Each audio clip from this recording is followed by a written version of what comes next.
মৃত্যুর 40 দিন পূর্বে মানুষ যে 3টি স্বপ্ন বারবার দেখে, এই স্বপ্নগুলো দেখানোর মাধ্যমে আল্লাহ পাক মানুষকে সতর্ক করতে থাকে যে তুমি আর খুব বেশি দিন দুনিয়ায় থাকবা না, আখিরাতের সামান তুমি তৈরি করো। সুবহানাল্লাহি ওয়া বিহামদিহি সুবহানাল্লাহিল আযীম। প্রিয় ভাই আমার, স্বপ্ন একটা সত্য জিনিস।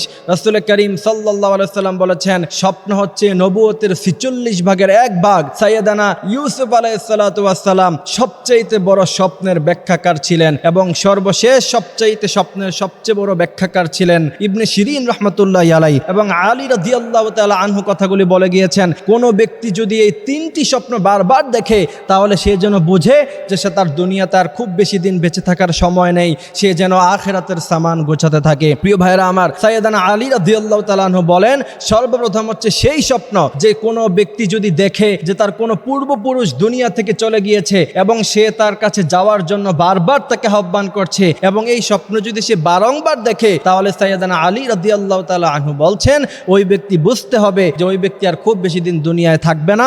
আল্লাহ সুবহানাহু ওয়া তাআলার কাছে ক্ষমা চেয়ে আখিরাতের সামান তাকে গোছাতে হবে। এই জন্য প্রিয় ভাইয়েরা আমার, আমরা এরকম স্বপ্ন অনেক দেখি, কিন্তু স্বপ্নের ব্যাখ্যাগুলি না জানার কারণে আমরা আবারও দুনিয়ার দিকে আমরা ঝুঁকে যাই, আবারও দুনিয়ার লোভ লালসা তামাশার মধ্যে আমরা মেতে উঠি, আমরা আখিরাতকে ভুলে যাই। এই জন্য বিশ্বনবী সাল্লাল্লাহু আলাইহি সাল্লাম বলেছেন, আকসিরু যিকরা হাযিহিল লাযযাতিল মাউত, তোমরা সবচেয়ে বেশি মৃত্যুকে স্মরণ করো, অধিক হারে তোমরা মৃত্যুকে স্মরণ করো, কারণ মৃত্যু এমন এক জিনিস যে দুনিয়ার সমস্ত ভালোবাসা মায়া মোহ ত্যাগ সব কিছুকে তুচ্ছ করে দেয়, হচ্ছে এই মৃত্যু। সুতরাং এই মৃত্যুকে যারা অধিক হারে স্মরণ করতে পারবে, দুনিয়ার প্রতি লোভ লালসা তাদের কমে যাবে। দ্বিতীয় নাম্বার হচ্ছে, আপনি যদি স্বপ্ন দেখেন যে আপনার মুখ থেকে কোনো পাখি বের হয়ে আকাশের দিকে চলে যাচ্ছে, তাহলে স্বপ্নের ব্যাখ্যাকার বলছেন আপনি দুনিয়া থেকে খুব দ্রুত চলে যাবেন, আপনি আর দুনিয়াতে খুব বেশি দিন বেঁচে থাকবেন না। এই জন্য প্রিয় ভাইয়েরা আমার, আমরা যদি এমন স্বপ্ন দেখি যে আমাদের মুখ থেকে কোনো পাখি বের হয়ে আকাশের দিকে উড়ে যাচ্ছে, তাহলে আপনাকে বুঝতে হবে আপনি আর খুব বেশি দিন দুনিয়ায় থাকবেন না।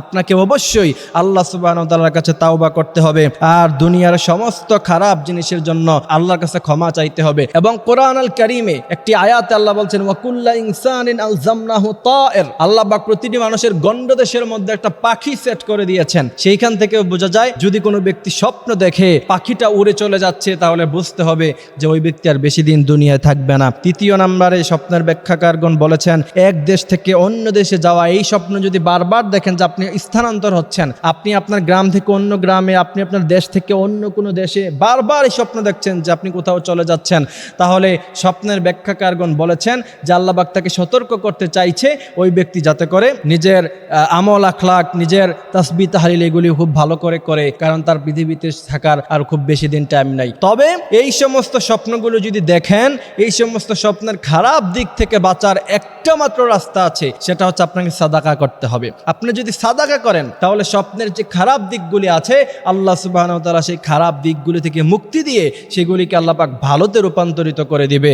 এই জন্য প্রিয় ভাইয়েরা আমার, আল্লাহ সুবহানাহু ওয়া তাআলা আমাদেরকে দুনিয়ার জিন্দেগিতে নামাজ, রোজা, তাসবিহ, তাহলিল, কোরআন কারীম তেলাওয়াত করার তৌফিক আল্লাহ সুবহানাহু ওয়া তাআলা আমাদেরকে দান করুক, বলেন আমিন।